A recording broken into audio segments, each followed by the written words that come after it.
ನಮಸ್ಕಾರ friends, welcome back to nurse kit YouTube channel. ನಾವು ಇವತ್ತಿನ ವಿಡಿಯೋದಲ್ಲಿ ಒಂದು ಇಂಪಾರ್ಟೆಂಟ್ ವೇಕೆನ್ಸಿ ಬಗ್ಗೆ ಮಾತನಾಡೋಣ. ಅದೇನಂದ್ರೆ EMRS ವೇಕೆನ್ಸಿ. ಇದರಲ್ಲಿ 550 ವೇಕೆನ್ಸಿಯನ್ನ ಬಿಟ್ಟಿದ್ದಾರೆ. ನಾವು ಇದರಲ್ಲಿ ಕಂಪ್ಲೀಟ್ ಆಗಿ ಎಲಿಜಿಬಿಲಿಟಿ, ಎಕ್ಸಾಮ್ ಪ್ಯಾಟರ್ನ್, ಸ್ಯಾಲರಿ ಮತ್ತು ನಾವು ಇದನ್ನ ಹೇಗೆ ಅಪ್ಲೈ ಮಾಡೋದು ಅಂತ ನೋಡೋಣ. ಮತ್ತು ಯಾರು ಈ ಚಾನೆಲ್ಗೆ ಹೊಸದಾಗಿ ಬಂದಿದ್ದೀರಿ ಅವರು ಲೈಕ್ ಮಾಡಿ, ಶೇರ್ ಮಾಡಿ ಮತ್ತು ಸಬ್ಸ್ಕ್ರೈಬ್ ಮಾಡೋದು ಮರಿಬೇಡಿ. ಹಾಗೂ ಈ ವಿಡಿಯೋ ಡಿಸ್ಕ್ರಿಪ್ಷನ್ ಅಲ್ಲಿ ನಾವು ನಮ್ಮ ವಾಟ್ಸ್ಆಪ್ ಗ್ರೂಪ್ ಲಿಂಕ್ ಮತ್ತು ಇನ್ಸ್ಟಾಗ್ರಾಮ್ ಲಿಂಕ್ ಅನ್ನು ಪ್ರೊವೈಡ್ ಮಾಡಿದ್ದೇವೆ. ಎಲ್ಲರೂ ಹೋಗಿ ಜಾಯ್ನ್ ಆಗಿ ಮತ್ತು ಈ ವಿಡಿಯೋನ ಕೊನೆ ತನಕ ನೋಡಿ. ನಾನು ನಿಮಗೆ ಹೇಗೆ ಅಪ್ಲೈ ಮಾಡೋದಂತ ಕೊನೆಯಲ್ಲಿ ಹೇಳ್ತೇನೆ. ಮೊದಲನೇದಾಗಿ EMRS ಅಂದ್ರೆ ಏನಂತ ತಿಳ್ಕೊಳ್ಳೋಣ. EMRS ಅಂದ್ರೆ ಏಕಲವ್ಯ ಮಾಡೆಲ್ ರೆಸಿಡೆಂಟಿಯಲ್ ಸ್ಕೂಲ್. ಇದು ಮೇನ್ ಆಗಿ ministry of tribal affairs, government of India ಇದರ ಅಂಡರಲ್ಲಿ ಬರುತ್ತೆ. EMRS ಈ ವರ್ಷ 2025ರಲ್ಲಿ ಅನೌನ್ಸ್ ಮಾಡಿದೆ teaching and non teaching staff. ಅದರಲ್ಲಿ ಒಂದಂದ್ರೆ ಫಿಮೇಲ್ ಸ್ಟಾಫ್ ನರ್ಸ್. ಹಾಗೂ ವೇಕೆನ್ಸಿ ಡೀಟೇಲ್ಸ್ ಅಂತ ನೋಡೋದಾದ್ರೆ ಇದರಲ್ಲಿ ಟೋಟಲ್ ಅವೈಲಬಲ್ ಇರೋ ವೇಕೆನ್ಸಿ ಅಂದ್ರೆ 550 ವೇಕೆನ್ಸಿ. ಮತ್ತು ಇದು ಅಪ್ಲಿಕೇಶನ್ ಫಾರ್ಮ್ ಸ್ಟಾರ್ಟ್ ಆಗಿರೋದು 19 ಸೆಪ್ಟೆಂಬರ್ ಇಂದ, ಎಂಡ್ ಡೇಟ್ ಅಂತ ಬಂದ್ರೆ 23 ಅಕ್ಟೋಬರ್. ಮತ್ತೆ ಇದರಲ್ಲಿ ಸ್ಯಾಲರಿ ನೋಡೋದಾದ್ರೆ 29,000ದಿಂದ 92,000 ತನಕ ಇರುತ್ತೆ. ಮತ್ತು ಜಾಬ್ ನೋಡೋದಾದ್ರೆ ಇದರಲ್ಲಿ ಸೆಂಟ್ರಲ್ ಗೌರ್ಮೆಂಟ್ ಜಾಬ್ ಇರುತ್ತೆ ಇದು. ಹಾಗೂ ಎಲಿಜಿಬಿಲಿಟಿ ಕ್ರಿಟೇರಿಯಾ ಅಂತ ನೋಡೋದಾದ್ರೆ ಅಂದ್ರೆ ಈ ಜಾಬಿಗೆ ಯಾರ್ಯಾರು ಅಪ್ಲೈ ಮಾಡಬಹುದು ಅಂತೇಳಿ, ಮೊದಲನೇದಾಗಿ BSc ನರ್ಸಿಂಗ್ ಕಂಪ್ಲೀಟ್ ಆಗಿರ್ಬೇಕು. ಹಾಗೂ ಇದು ಓನ್ಲಿ ಫಾರ್ ಫಿಮೇಲ್ ಕ್ಯಾಂಡಿಡೇಟ್ಸ್, ಅಂದ್ರೆ ಈ ಜಾಬು ಫಿಮೇಲ್ ಕ್ಯಾಂಡಿಡೇಟ್ಸ್ ಮಾತ್ರ ಸೀಮಿತವಾಗಿರುತ್ತೆ. ಮತ್ತು ನಮ್ಮ ಡಿಗ್ರಿ ಕಂಪ್ಲೀಟ್ ಆದ್ಮೇಲೆ 2.5 ಇಯರ್ 50 ಬೆಡೆಡ್ ಹಾಸ್ಪಿಟಲ್ ಅಲ್ಲಿ ಎಕ್ಸ್ಪೀರಿಯನ್ಸ್ ಇರಬೇಕು. ಹಾಗೂ ಏಜ್ ಲಿಮಿಟ್ ಅಂತ ನೋಡೋದಾದ್ರೆ ಮ್ಯಾಕ್ಸಿಮಮ್ 35 ಇಯರ್. ಮತ್ತು some relaxation for reserved category like SC ST ಅವರಿಗೆ ಗೌರ್ಮೆಂಟ್ ಇಂದ ರೂಲ್ಸ್ ಪ್ರಕಾರ ಸಮ್ ರಿಸರ್ವೇಶನ್ ಇರುತ್ತೆ.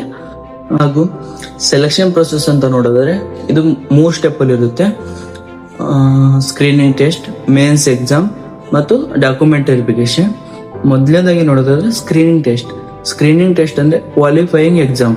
ಮೊದಲನೇದಾಗಿ ಸ್ಕ್ರೀನಿಂಗ್ ಟೆಸ್ಟ್ ಇರುತ್ತದೆ. ಇದು ಆಬ್ಜೆಕ್ಟಿವ್ ಟೈಪ್ ಕ್ವಶನ್ ಇರುತ್ತದೆ, ಅಂದ್ರೆ ಮಲ್ಟಿಪಲ್ ಚಾಯ್ಸ್ ಕ್ವಶನ್ಸ್. ಈ ಎಕ್ಸಾಮ್ ಜಸ್ಟ್ ಕ್ವಾಲಿಫೈ ನೇಚರ್, ಅಂದ್ರೆ ಮಾರ್ಕ್ಸ್ ಫೈನಲ್ ಸೆಲೆಕ್ಷನ್ಗೆ ಕೌಂಟ್ ಆಗೋದಿಲ್ಲ, ಬಟ್ ಕ್ಲಿಯರ್ ಮಾಡಬೇಕು, ಮ್ಯಾಂಡೇಟರಿ. ಎರಡನೇದಂತ ನೋಡೋದಾದ್ರೆ ಮೇನ್ಸ್ ಎಕ್ಸಾಮ್. ಅಂದ್ಮೇಲೆ main selection stage. Mains exam ಇಲ್ಲಿ ನಿಮ್ಮ ನರ್ಸಿಂಗ್ ಸಬ್ಜೆಕ್ಟ್ ನಾಲೆಜ್ ಟೆಸ್ಟ್ ಮಾಡ್ತಾರೆ. ಇದರ ಮಾರ್ಕ್ಸ್ ಬೇಸ್ಡ್ ಮೇಲೆ ಮೆರಿಟ್ ಲಿಸ್ಟ್ ಪ್ರಿಪೇರ್ ಆಗುತ್ತದೆ, ಅಂದ್ರೆ ನಿಮ್ ಫೈನಲ್ ರ್ಯಾಂಕ್ ಇಲ್ಲಿಂದಾನೇ ಡಿಸೈಡ್ ಆಗೋದು. ಕೊನೆಯದಾಗಿ ಡಾಕ್ಯುಮೆಂಟ್ ವೆರಿಫಿಕೇಶನ್. ಎಕ್ಸಾಮ್ ಪಾಸ್ ಆದ್ಮೇಲೆ ಡಾಕ್ಯುಮೆಂಟ್ ವೆರಿಫಿಕೇಶನ್ ಇರುತ್ತೆ. ಇಲ್ಲಿ ನಿಮ್ಮ nursing degree, hospital experience certificate, ID proof, caste, reservation certificate ಎಲ್ಲವನ್ನೂ ಚೆಕ್ ಮಾಡ್ತಾರೆ. ಸೊ ಕೊನೆಯದಾಗಿ ಅಪ್ಲಿಕೇಶನ್ ಪ್ರೊಸೆಸ್ ಅಂತ ನೋಡೋದಾದ್ರೆ 5 ಸ್ಟೆಪ್ ಇರುತ್ತದೆ. ಮೊದಲನೇದಾಗಿ ನೋಡೋದಾದ್ರೆ ವೆಬ್ಸೈಟ್ಗೆ ಹೋಗಿ ರಿಜಿಸ್ಟ್ರೇಷನ್ ಮಾಡಬೇಕು. ಸೆಕೆಂಡ್ ಸ್ಟೆಪ್ ಅಂತ ಬಂದ್ರೆ ಅಪ್ಲಿಕೇಶನ್ ಫಾರ್ಮ್ ಫಿಲ್ ಮಾಡಬೇಕು. ಥರ್ಡ್ ಸ್ಟೆಪ್ ಅಂತ ಬಂದ್ರೆ ಡಾಕ್ಯುಮೆಂಟ್ ಅಪ್ಲೋಡ್ ಮಾಡಬೇಕು. ಹಾಗೂ ಫೋರ್ತ್ ಸ್ಟೆಪ್ ಅಂತ ಬಂದ್ರೆ ಪೇಮೆಂಟ್ ಏನಾದ್ರೂ ಇದ್ರೆ ಅದನ್ನ ಅಪ್ಲೈ ಮಾಡಬೇಕು. ಹಾಗೂ 5ನೇ ಸ್ಟೆಪ್ ಅಂತ ಅಂದ್ರೆ ಫೈನಾನ್ಸ್ ಸಬ್ಮಿಟ್ ಮಾಡಿ ಪ್ರಿಂಟ್ಔಟ್ ನ ಸೇವ್ ಮಾಡಬೇಕು. ಸೊ ಲಾಸ್ಟ್ ಡೇಟ್ ಅಪ್ಲೈ ಮಾಡ್ಲಿಕ್ಕೆ 23 ಅಕ್ಟೋಬರ್ 2025. ಸೊ ಫ್ರೆಂಡ್ಸ್, ಇದರಲ್ಲಿ ಇಂಪಾರ್ಟೆಂಟ್ ನೋಟ್ ಏನಂದ್ರೆ ನಿಮ್ಮ document like nursing degree certification, hospital experience proof, photo and signature ಇದನ್ನ ನೀವು ಮೊದಲೇ ರೆಡಿ ಮಾಡಿ ಇಟ್ಕೋಬೇಕು.